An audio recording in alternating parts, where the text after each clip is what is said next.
raising money for seniors has not been easy because unlike a lot of Meals on Wheels around the country, and in fact, in this community, this particular one is not funded by the county, and a lot of them are.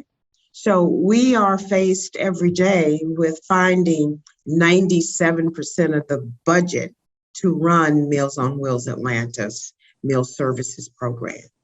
So we got to be creative. We've got to attract donors who are interested in our story and, of course, who are interested in feeding hungry seniors in this community. Hi, everyone, and welcome to Inner Wealth, the Forbes Ignite podcast. I'm your host, Nicole Cacal, CEO of Forbes Ignite, and every week I'll be sharing with you my conversations with unique, creative, and innovative people across all different industries. These are people who are intellectually curious explorers who are also redefining what it means to be successful today. From personal to professional, we cover it all to understand what drives our guests to blaze their own trails and create nimble solutions within the industries that touch each of our lives. Our guest today is Charlene Crusoe-Ingram, CEO of Meals on Wheels Atlanta. She is an accomplished nonprofit executive and also a member of several different boards today.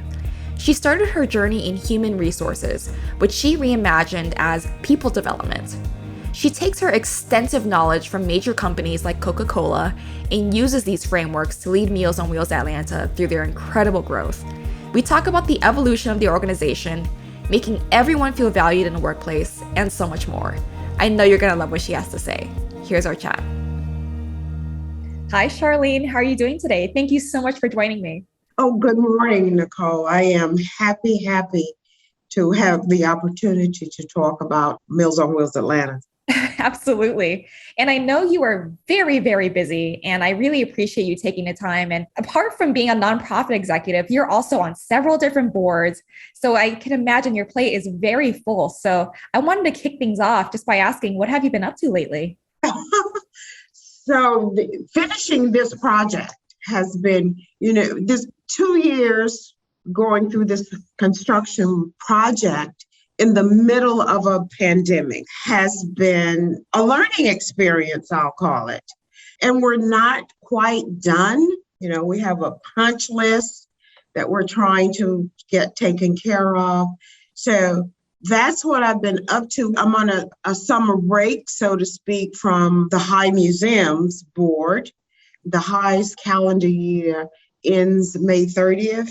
And then we'll start up again in August. But because I was on the executive board there and I chaired the nominating committee where we decide on bringing in new members, that took a lot of time. However, that board, I love being on it because I think the arts are so important in any community. And to sit on that board is really an honor for me. Yeah.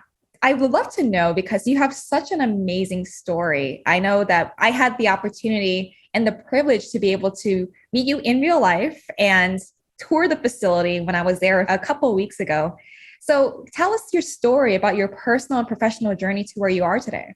So I was born and raised in Mississippi by a mom and dad in a family where a younger sister and an older brother. So I was in the middle, but a very attentive environment, I would say. Small town, Mississippi, close to Memphis, Tennessee. In fact, Memphis is where my granddad lived. I was fortunate, I guess is the best way to put it, through grade school, high school, in a small community, everybody knows you and your parent, which means you had 10 dozen moms saying, this is what she did today. And that kind of warmth and arms wrapped around me is literally the environment that I grew up in. I was valedictorian of my high school class. Wow. And had the opportunity to be presented with scholarship opportunities where I could choose the school. And because, I was in that small town, but I did have the college prep opportunity of living on a college campus in prep for college. That helped me transition away from my parents. But still, my mom was very concerned about me being away. I got accepted to a number of universities, but I went to a tiny one in Dubuque, Iowa, where the dean of students actually called my mom and said, if you'll let her come here, it's a small campus, and I assure you we'll take good care of her. So that was enough for my mother. That's where I went, University of Dubuque in Dubuque, Iowa, and I spent my freshman and sophomore year there. But it was during a turbulent time. We were, I think, 35 African Americans on that campus in a town that had 2 African American families. Oh my goodness. So it was an adjustment.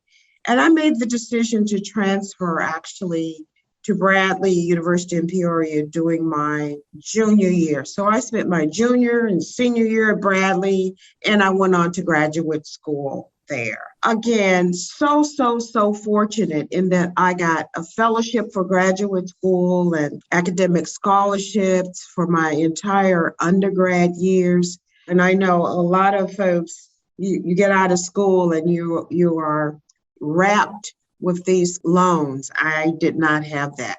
So again, I just believe that I've been blessed from the beginning. I always wanted, in the fellowship program that I was in, I wanted to be in human resources. I really did. I was very interested in the whole selection of talent. And in Peoria, you had Anheuser-Busch and Caterpillar Tractor Company and another liquor company. So I interviewed those organizations and talked to them about how they went about selecting talent. And that was the basis for my fellowship program. So I started out in human resources and ended my career at Coke with one of the departments I had was human resources, but I also had some other functional groups. The experience at Coke was an amazing experience. I learned a lot, had a lot of sponsors and support. So I got to do, you were encouraged to do I had the freedom to do creative things. Amazing. And I kind of set this whole idea of, I didn't want my colleagues in North America, my peers, to think of at least the HR component as HR. So I didn't call it HR. I called it people development. I love it. And all of the titles kind of reflected that change. And I wanted my people to be included as parts of a function or department as a consultant to my peers. So we really worked hard to install that kind of thinking. And the good news for me is, I was included as a part of a team that had marketing and sales and the technical group. And it was incumbent upon me to know the business. Mm-hmm. And I had a boss, and 2 actually, who ensured that I learned the business and that I could speak to that as a part of that business team and not be seen just as a human resources person, which I totally appreciated. I love that, in fact. So I was looked upon as a business person. I felt myself to be a part of that business and to understand and know basically how we made money in North America. And as I brought that experience to here, it was always the hope that we would think of Meals on Wheels Atlanta as a business, which needed to attract funds, bring in revenue so that we could feed more seniors. So that's what we've been about. Yeah, that's amazing. And I love your story and how you mentioned that you had several sponsors actually help you when you were an executive at Coca-Cola. So tell me about some of your role models that helped you along the way. So I think it would start with my fellowship program at Bradley. I had the first African-American PhD female who managed my graduate program.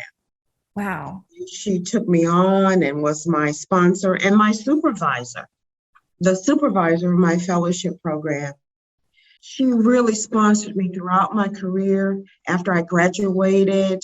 And as luck would have it, she ended up being at Georgia State running all of their student services programs. She's no longer here now, but she moved back to California to Cal Poly to be in that student services. But it started with her.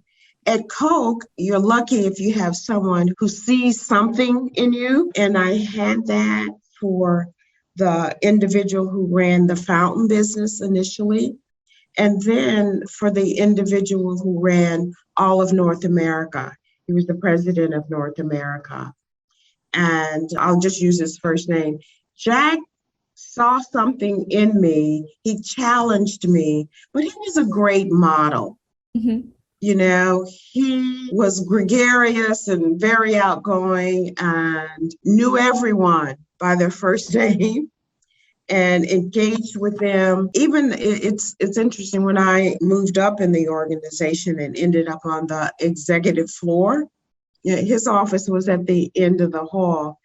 And we had a housekeeper for the floor. And I watched him engage with her. He knew her name. He knew her kids' names. He knew her grandkids' names. Wow. And when I saw that, it was like, you need to show respect for everybody. Right. No matter who you are, what level in the organization you are. And I watched him do that. And if there was a new person in the building, because I often walked around with him, he would stop and say, do you know this person? Or here's what they do. And he'd make sure, if I was with him, he always introduced me and talked about what I did in North America. You know, it was that kind of friendly, engaging to everyone is a human being, is a person of worth. That's what I learned from him. So, you know, I try to acknowledge everyone, regardless of who they are and the role that they play. And I definitely learned that from him. That is so admirable. And there's a lot that you can learn from that type of leadership. And it really shows. Yeah, I think it's so important to make everyone feel valued, bottom line. Absolutely. I know you made the transition over from Coca-Cola to Meals on Wheels Atlanta, being the CEO. And I would love to know, what are some of the initiatives that you're most proud of? Wow, I'd say, well, maybe two things. When I came in here, we had a wait list. I'll remember the number forever, of 386 seniors on the wait list. Oh my to gosh. receive food. So I'm proud of the fact that we whittled that list down, you know, worked on it, got it down to 0 at one time. But, you know, that wait list, our wait list is so dynamic. It literally changes every day. You know, seniors pass away, they go into nursing homes. So when seniors make those kind of transitions, they come off. We no longer, of course, provide meals, but we move others. So it's constantly changing. And unfortunately, that wait list is inching its way back up today because of the economical situation that we find ourselves in. So it has inched back up. But I have to say, initially, just getting that thing down from 386. And then the second thing I'm most proud of is where we find ourselves today in terms of this incredible property that we had so much community support from family foundations, corporate foundations, and this organization, Design Galleria Kitchen and Bath, who literally, and I say this to them, and every time I have the opportunity to talk to someone like you, Nicole, they adopted us and leveraged their partnerships and vendor relationships to bring in the kinds of, you know, floors and ceiling lights, the kind of quality items that we could never have afforded to bring into this building. They leverage those vendorship relationships to get donations for us that are beyond belief, that has gotten us to a venue space that we can now use to raise money for Meals on Wheels Atlanta. And yeah, I think you're aware that we have named it, we've branded it 1705 West with its own logo. We're close to having a website just for it, and we will make it available for corporate team meetings, for weddings, for engagements, if you will, that will bring in customers that will use this property for their social events, for their business events, and all of those things will help us bring in revenue from meals. So I am most proud of us getting to this point in the history of Meals on Wheels Atlanta. That's incredible. And I love that you mentioned that having the space at 1705 West is having the ability to diversify your revenue streams to support Meals on Wheels Atlanta's mission. So that's so important. And I really hope that more corporates and more customers are able to take advantage of that to be able to support you all. Yes, me too. That's the aim. That's the hope. And we'll see over the next few weeks, because we'll have our formal launch of 1705 West, which we hope that you'll come for that very special day for the launch. Absolutely. But yeah, we are very hopeful that the nature and the location, we're in prime location. So there's so many attributes to this place that we think will pay off, literally and figuratively. Absolutely. And so I know I mentioned at the beginning of this conversation that I had the privilege of touring the entire facility a few weeks ago, and that what your team has accomplished is incredible. So tell us about the evolution of Meals on Wheels Atlanta, starting out as a soup kitchen to serving more than 1,800 meals a day. Yes. So again, it was born out of interest in the community by a group of women who lived in the community. They saw a need and they got together and established initially a soup kitchen. And since 1965, it has evolved to what we have today. We have our own commercial kitchen, but with the need growing, the current kitchen is past capacity. But, again, we've been so fortunate. We were able to recruit and bring in the former executive chef at the Four Seasons. So with his skill and expertise, he's gotten us to 1,800 meals a day out of the current kitchen. And he recruited his senior sous chef from the Four Seasons also. So that team has brought us from about 1,100 meals a day to 1,800, which is, again, past capacity. But in order to grow and serve the community, we realized that we couldn't renovate that kitchen. We can use it for a catering kitchen, but we cannot grow out of that current kitchen. So we took on a capital campaign. This building that we're in is 33,000 square feet. And with the pandemic, we actually had a tenant, but unfortunately, they could not keep up with the lease agreement that we had with them. So they had to vacate, which opened up space not only for us to build a new kitchen, but also for us to create this venue space. So it all fell into place. We raised the funds, family and corporate foundations and individuals. We raised over $4 million.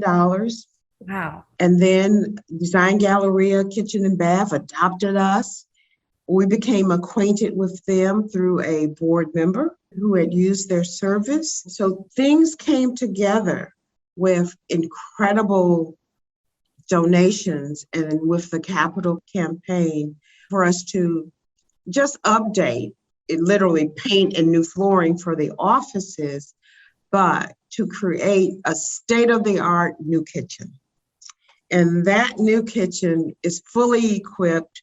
I'm saying that it's one big computer because everything seems to be on a computer back there. We can cook 3,500 meals a day.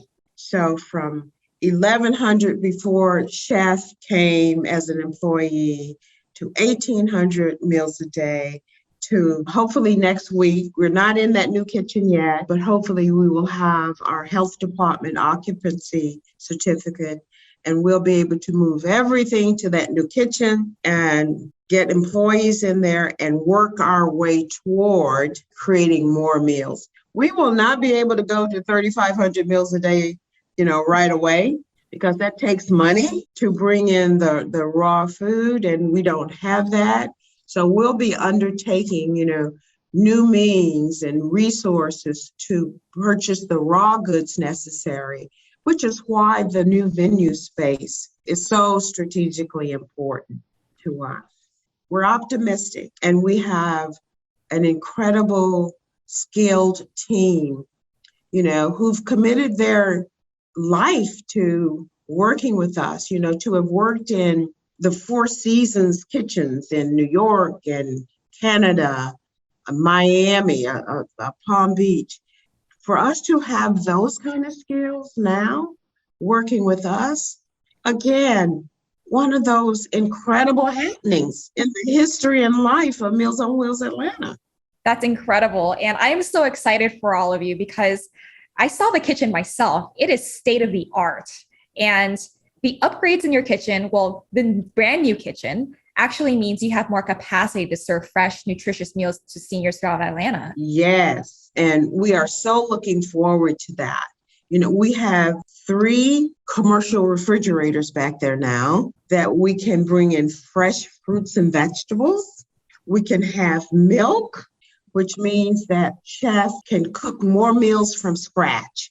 So that is the plan. Amazing. And I recall you speaking about seniors raising their grandchildren due to their parents unfortunately passing away due to COVID. And I was just really surprised by this and realized just how important Meals on Wheels Atlanta is to the community beyond just seniors. Who are some of the other groups that are most vulnerable that we're not thinking about in the city? Well, it's interesting. So we serve a small group of disabled veterans.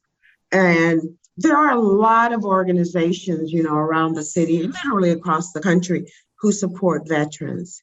So we include ourselves in that capability now to provide meals to more veterans. But as we've gone through the past 2 years, we had seniors who were literally raising their grandchildren, but that has certainly increased over the past 2 years with the challenges that single parents have in the community. Grandparents, especially grandmothers, have taken on a greater responsibility of raising kids. So, one, we have fantastic volunteers who, going into the same home week after week, bring back feedback. And they've said, gosh, Mills, Miss Jones is now taking care of her kids. Because the seniors don't always come to us to say that we have grandkids in the house. Now, our mission is not to take care of the grandkids. However, there's no way we're not going to. So what we have are grocery bags are packed out of our pantry, our emergency pantry. So yes, we can provide the senior with those frozen meals cooked out of our kitchen, but we can also, when needed, provide a grocery bag of food that can be prepared in the home. And our dietitian actually curates what's in that grocery bag so that it meets nutritional standards. And a number of our seniors are still able to prepare meals for themselves. So that bag of groceries comes in handy for them. And we can deliver that bag to their home along with the frozen meals in a lot of cases every other week. The other thing that we've done, and I think you saw this as well, we learned over time from volunteers that a lot of our seniors were feeding their meals to their pets. Yes. Those pets are their companions. They're treated like children in those homes a lot of times. So we do now have a pet program and a partnership with the Humane Society. So we can provide for all just cats and dogs. We can provide to seniors ample supply of pet food for those cats and dogs in their homes, which we are so pleased and proud to do as well.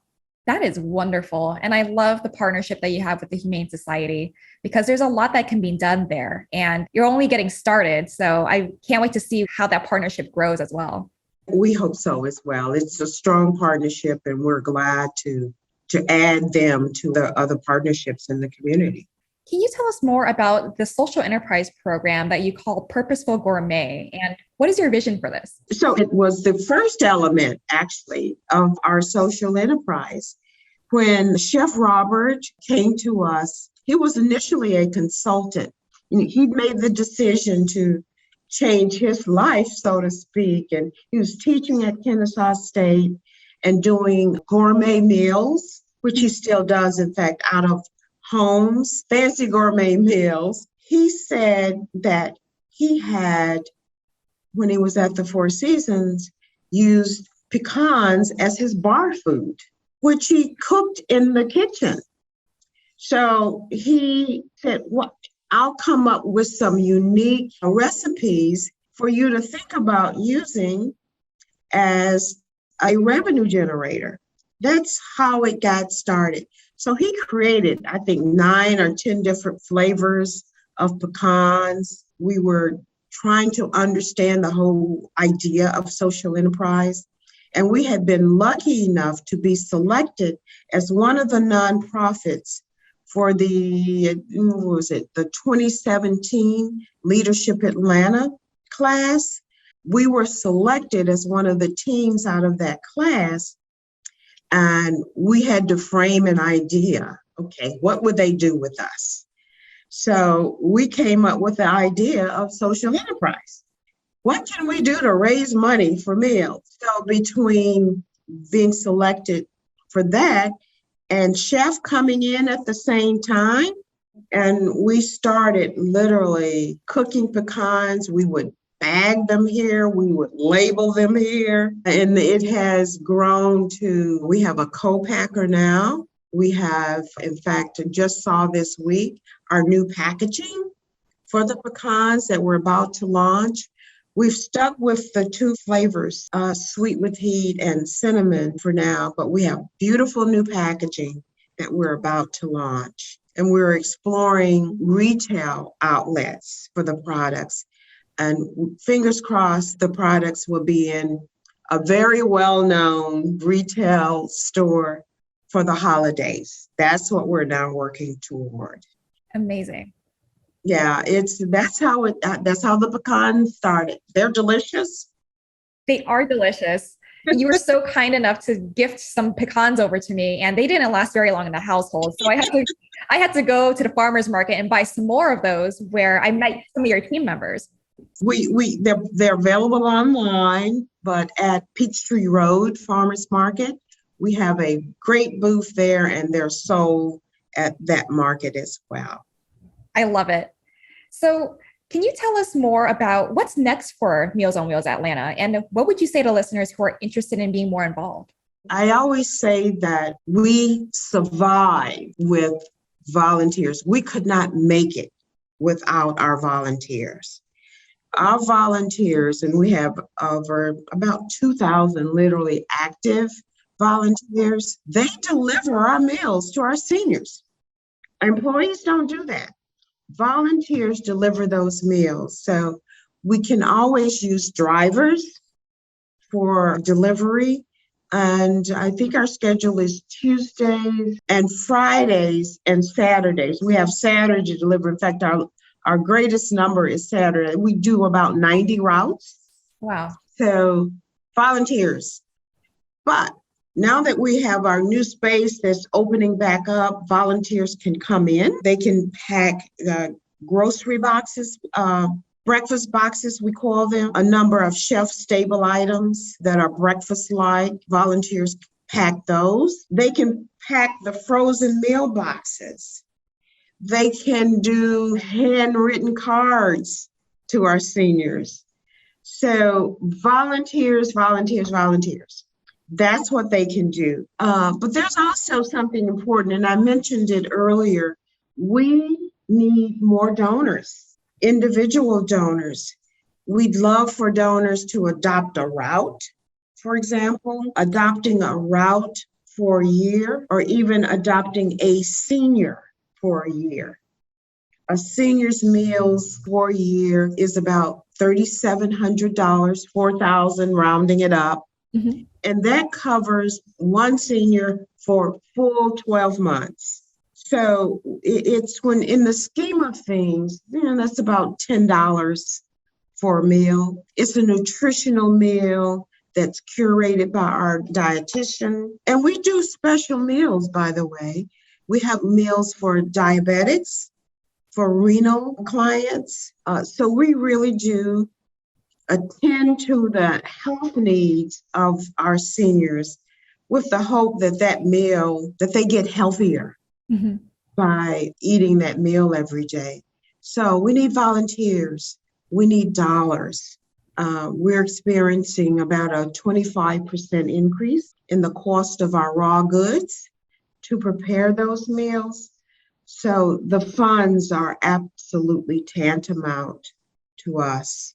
We need those, and we always need volunteers. Yeah, so there's plenty of different ways to contribute. And so thank you so much for sharing that. I'm sure that a lot of listeners will find a way to be able to help and to be able to volunteer as well. I hope so, for sure, for sure. And so I asked this question to every single one of my guests on the podcast. So I'd love to know, what is your definition of success?